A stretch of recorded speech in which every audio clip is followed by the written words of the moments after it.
Good morning. Good morning.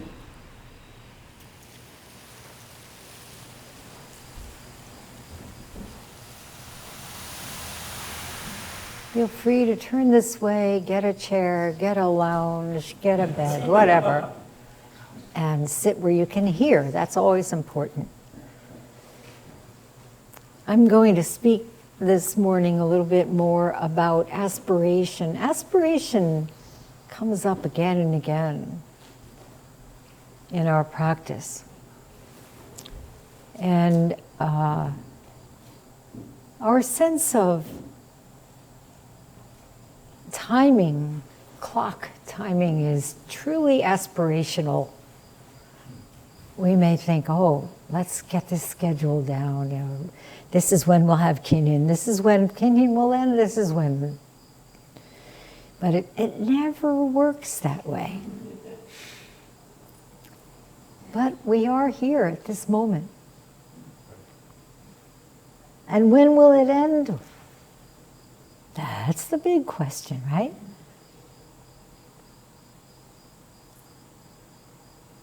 No knowing.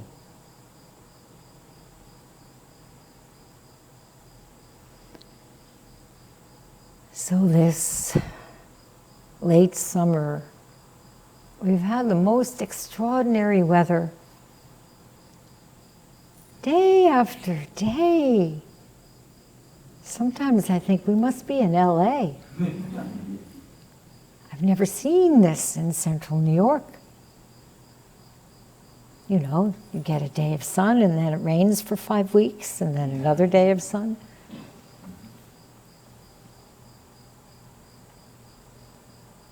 And it's quite poignant. We know. We can say this about everything: the end is near.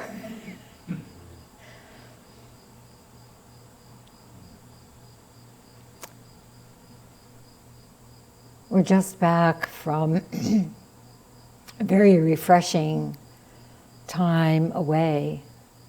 First, Andy and Favor and I were on Wolf Island, Ontario, and had some time also with Keisho there.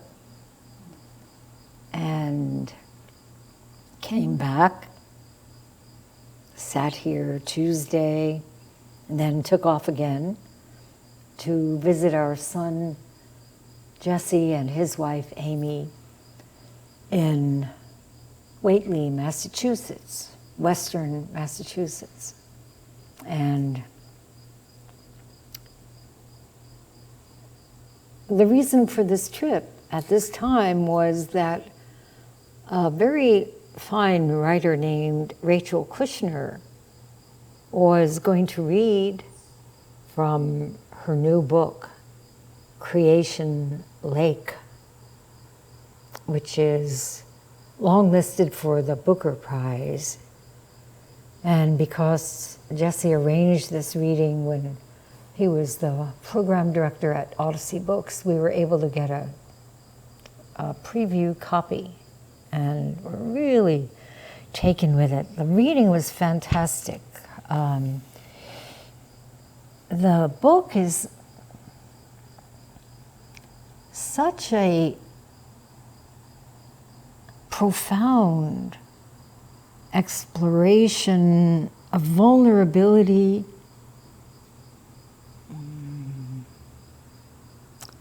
devious manipulation, and transformation. And it's so tuned in to the current devastation of our planet. And it takes the guise of seeing all of this through someone whose worldview is completely opposite. She's basically a spy who's putting people in prison for their efforts to bring awareness of the climate crisis. And so what she undergoes, and the philosophy of the former leader of this group, intersecting is really quite amazing. And she looks not only at the current era, but prehistory. It's a really profound inquiry, and the book is now out.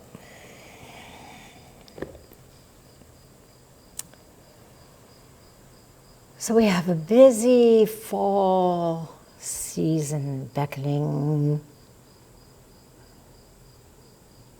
The equinox soon upon us, Mandala Day, and Dharma study with our delving into the Shurangama Sutra.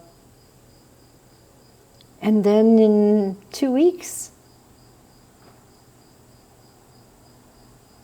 a meeting to envision Hoenji's future. What are the next steps on this endless path?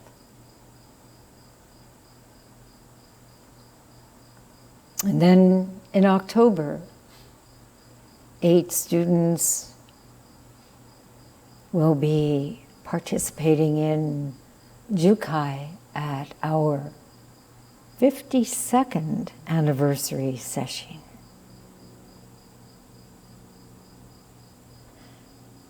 I'll be meeting with them on Zoom, as I've done every month, this Tuesday. They've been meeting on Zoom together every week.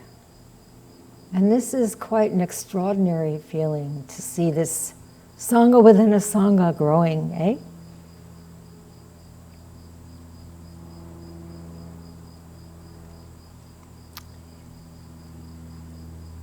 Yosef, John, and others.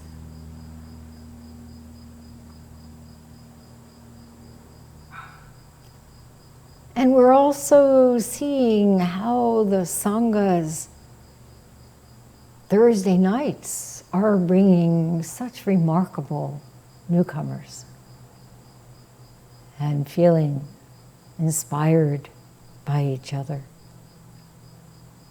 And we continue to make everything available on Zoom.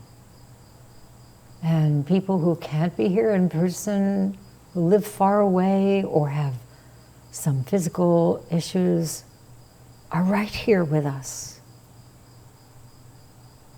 This, of course, is a gift of the pandemic. Figuring out how can we maintain our strong Sangha no matter what.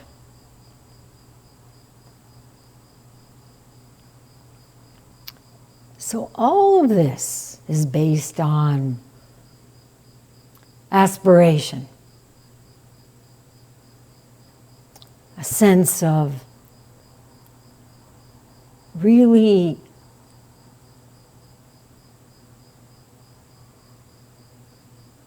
returning to our intuitive wisdom again and again, clarifying, noticing what arises, seeing the veils that come down, obscuring that clear mind.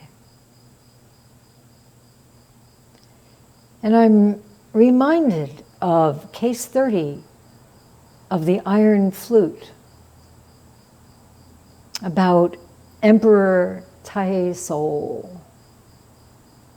He reigned from 960 to 976 in the Sung dynasty of China. Sung dynasty was a time of such creative and spiritual blossoming. And it included the compilation of the koan collections we know well, the Blue Cliff Record, and the Gateless Barrier. Emperor Taizong himself wrote a treatise on Buddhism. So case 30 tells of a dream he had one night. A deity appeared and told him, "You must arouse your yearning for supreme enlightenment."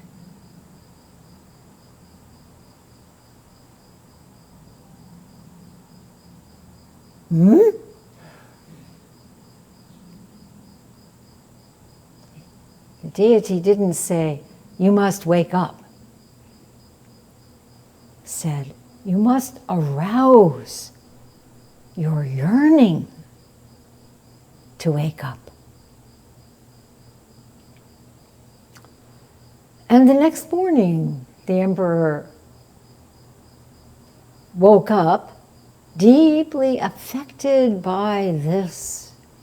And he asked the official priest, "How can I arouse my yearning for supreme enlightenment?" Sometimes people ask me, how can I deepen my practice? This is what's meant. How can I arouse my yearning?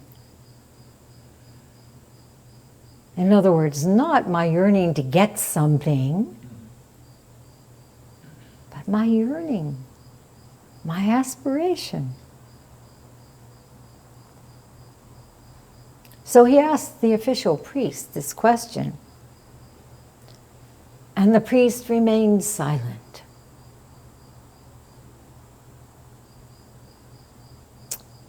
Now, either he was out of his depth, or he had true understanding. You know the saying, "Those who know do not speak.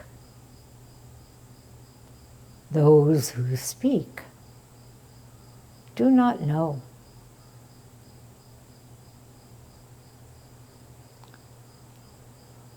Now, how many of you remember experiencing something mysterious along these lines? Maybe in a dream, maybe in nature, watching the ocean or feeling the entwining of the forest trees. In any case, having some liminal state of awareness that is not focused on any one thing, but open to it all. And maybe something like that happened in your childhood or your teens, perhaps before you even began Zen practice. How many of you feel that something like that brought you here?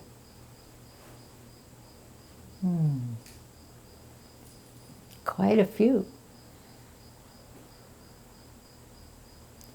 And maybe you felt, I need to know why I'm here. I need to know the real nature of existence. I need to see into what is so painful. So many beings around me are suffering. And so just as Prince Siddhartha felt urged to come out from behind the palace walls, you may have had questions you felt no one could really understand. You may have felt there was no context available. And that inner yearning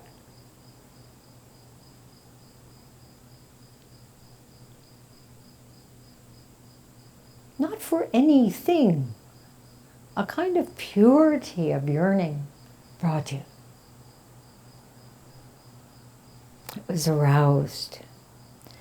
And most people found books in which they could read about the awakening of others. But somehow wasn't enough. So you're sitting, your practice began. And I think for many people, there was kind of a discovery of the layers of scar tissue covering deep emotional wounds. And with the intensity of sesshin, we might call sesshin open heart surgery.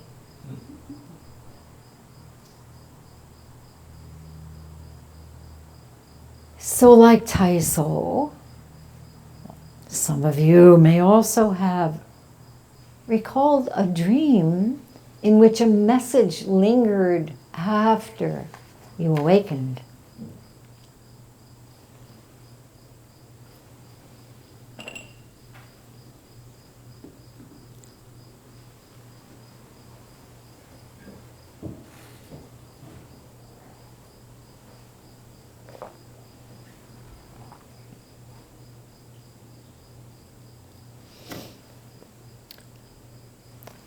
Probably some of you remember, I may have told you about a dream I had in which I was listening to some people who were debating various points of Buddhist metaphysics and giving complicated explications, interpretations, commentaries. And I didn't know what they were talking about. In this dream, I was like, huh? But I told them, that's all beside the point. Beings are suffering. What's essential is to wake up. And in the dream, when I said that, I woke up.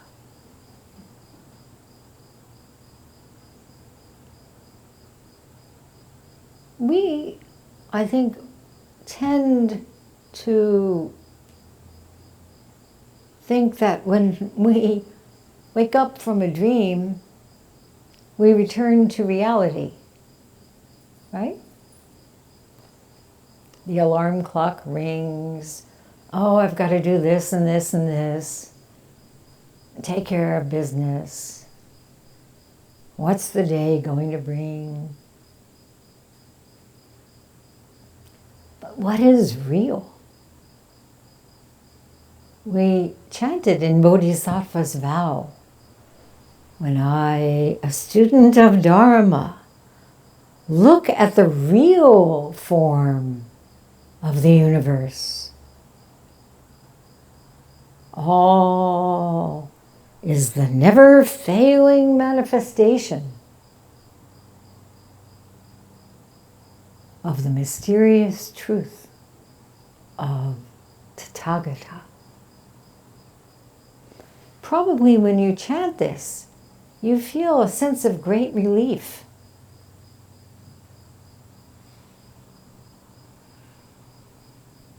That there is this real form of the universe, which is right here, open to you, unfolding before your very eyes.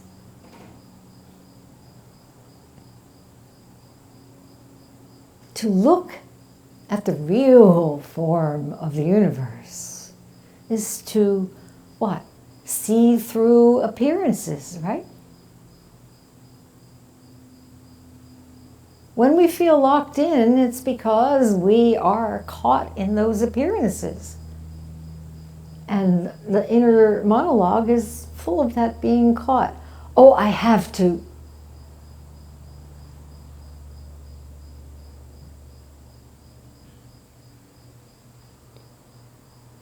these things we think are real, the mental and physical constructs that we mistakenly think have some substance that we believe in, especially the notion of an unchanging, separated individuality, the self.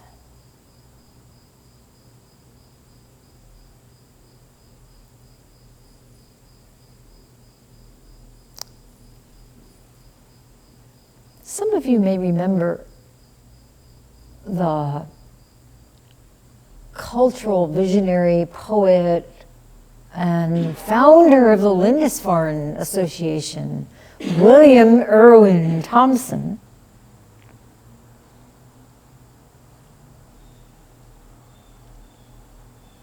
He died in 2020. And his son, Evan Thompson, who's a cognitive scientist and philosopher, wrote a book called Waking, Dreaming, Being. Anyone has read this? It's really good. It's challenging. But after reading the Shurangama Sutra, it will be a piece of cake. Worth reading. In this book, he writes, the dream world and the waking world both seem real and solid, yet in neither case do we realize that whatever we take to be real and solid is always a mode of appearance. Something that appears real in one way or another. And that modes of appearance, by their very nature, can't be separated from the mind.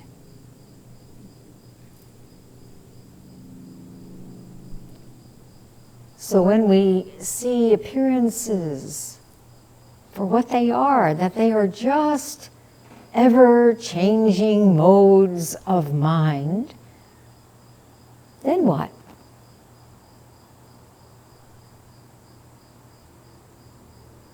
We can relax.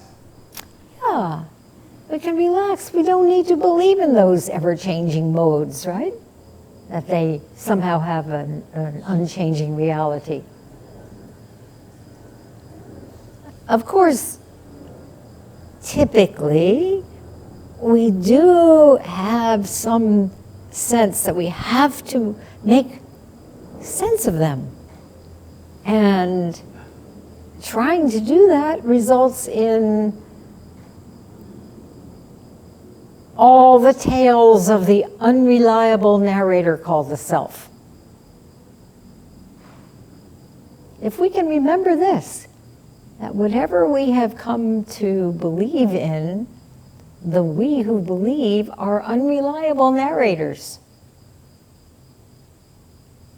As soon as you get into any belief system, watch out.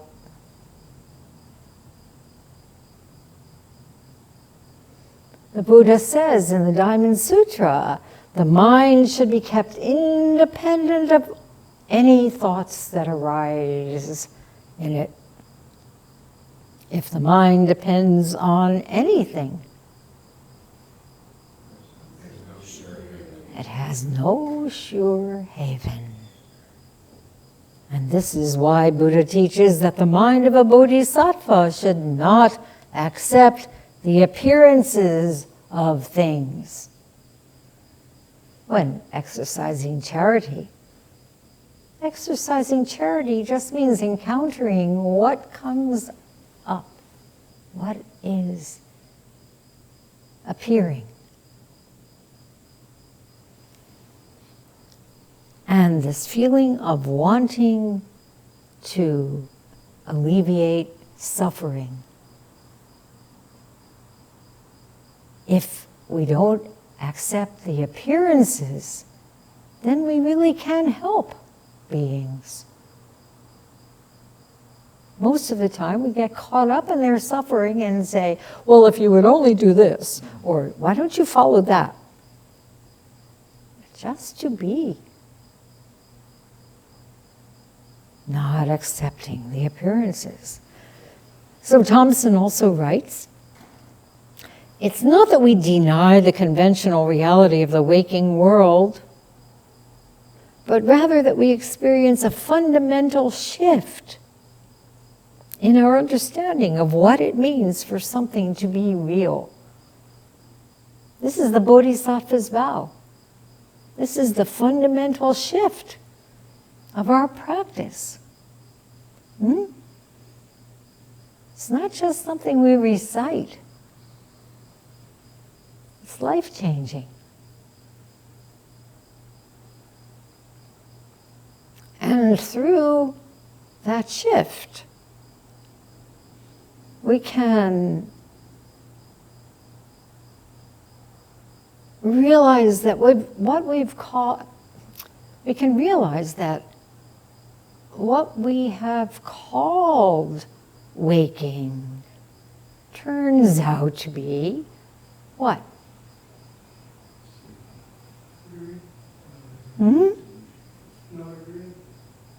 Dream. A dream. Yeah. And in our zazen, we can awaken from the dream to experience the real form of the universe. How does the Diamond Sutra end? Think in this way of all this fleeting world as a star at dawn,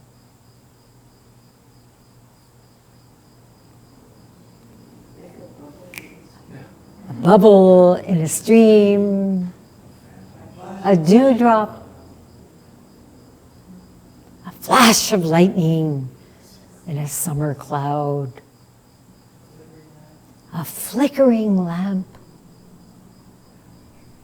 a phantom, and a dream.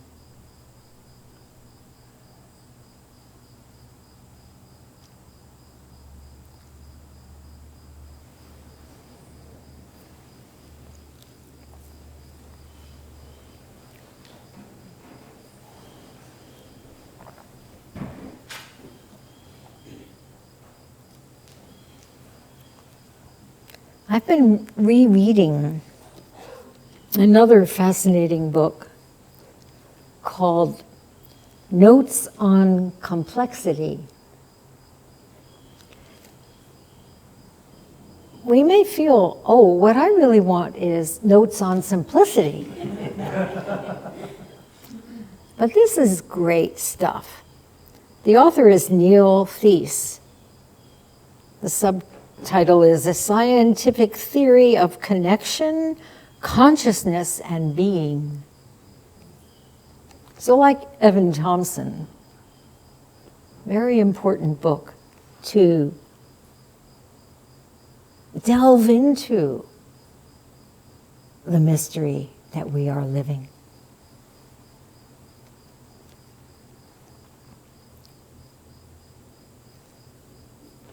He's a physician, a professor of pathology at the NYU Grossman School of Medicine, and a longtime Zen student. And I'm going to be addressing a class at Lemoyne College in, I think, 11/11. Yeah. I like those ones, don't you? I live at 111. That's when you took on BBC? 11, right. Oh, sorry. 1, that's right. 1, 11, 11. At 1 or 11, something like that, yeah. Anyway, he writes, the guy who's teaching that course, Donald McSomething. Shiner? Is that who it is? No, that's Colgate. We have a lot of things coming up. Anyway, this guy, Donald McSomething, talked with Jika, and we arranged, she would go, lead meditation, I would go, and have fun with Neil Thies. He writes, despite our routine sensory evidence that our day-to-day world is solid and wholly independent of us, everything only looks like a thing. Everything, without exception, only looks like a thing. An object outside us, a subject who's different from us, right? And he says, it is our collective delusion that we are separate and alone. You said how nice it is to relax, right? How wonderful it is to realize that we're in this collective delusion and that in fact we are not separate and alone. What your aunt gave you was this understanding, right, Yosef?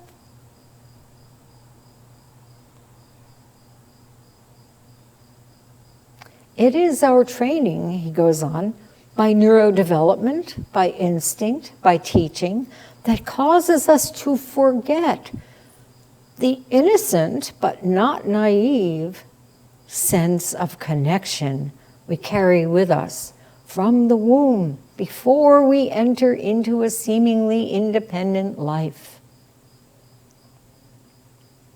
Some of you have done some early childhood education studies, right?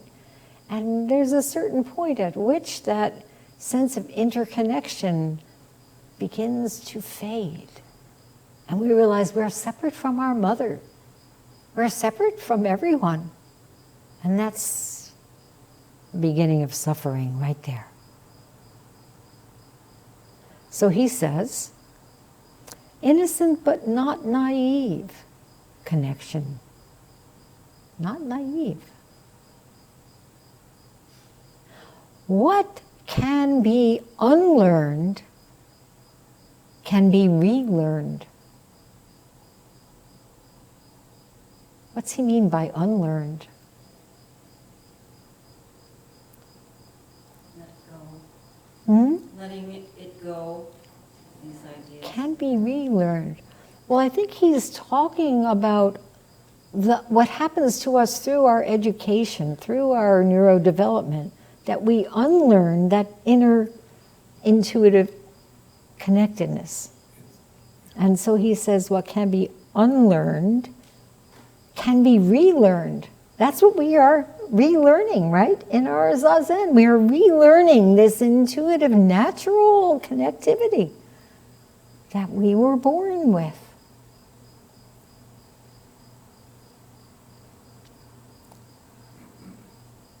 And I think the extraordinary power of being a parent is you see that and you know there are ways to bolster the belief or the trust or the knowing of this interconnectivity. And so you can counter the false education that everyone is subject to one degree or another. He says, what can be lost, that innocent but not naive sense of connection, what can be lost can be found. Whatever our misunderstandings, in every moment we are ready to awaken to our true nature, fresh and new.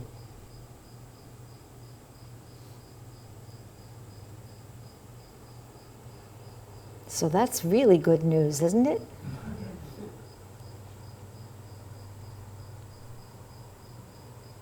Nyogen Senzaki wrote a comment to this case 30. What is ultimate enlightenment? How does one know that one is yearning for supreme enlightenment. When Buddha Shakyamuni attained his realization, he saw all sentient beings with deep compassion. He sought their welfare and deliverance. Buddha exemplified the true nature of supreme enlightenment. The fourfold vow is what arouses the yearning for supreme enlightenment and is what verifies it. How often we chant this, right? Sino-Japanese, English.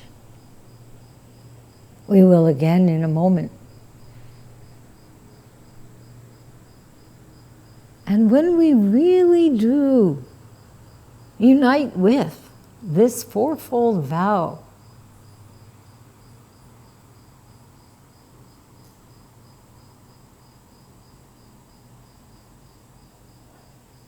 that yearning for some original mind, we might call, that yearning becomes it.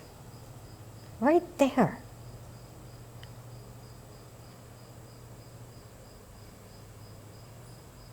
When we take it to heart, this truly arouses great aspiration.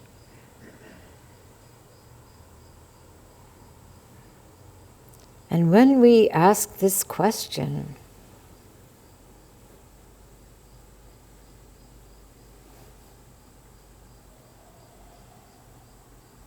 how can I awaken my yearning?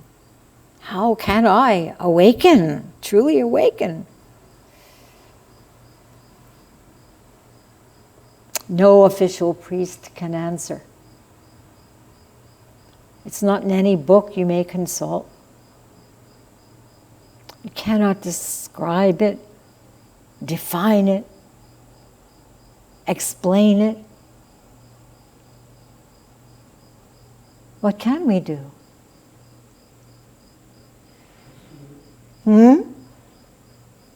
Just do it. We can live it. We can allow it to live through us with nothing in the way. And just do it means to respond clearly, right? There's no formula. There's nothing we can consult. And there's no way we can force anything. Moment by moment, step after step on this path. Dropping all our preconceptions. Allowing this clear, natural mirror mind to shine forth with no idea about it. And because we return again and again and clarify further, our discernment grows. So just to say do it without that discernment can get us in a lot of trouble and cause quite a lot of trouble for others. So the practice itself is absolutely essential. Then a choice is made. We know the third ancestor's great verse, trust in mind, opens with, the great way is not difficult. Just avoid choice and attachment. With discernment, with clarity, we must respond. And to make that choice from vow, not an idea of a separate self doing something, is absolutely required. Free from attachment. This choice.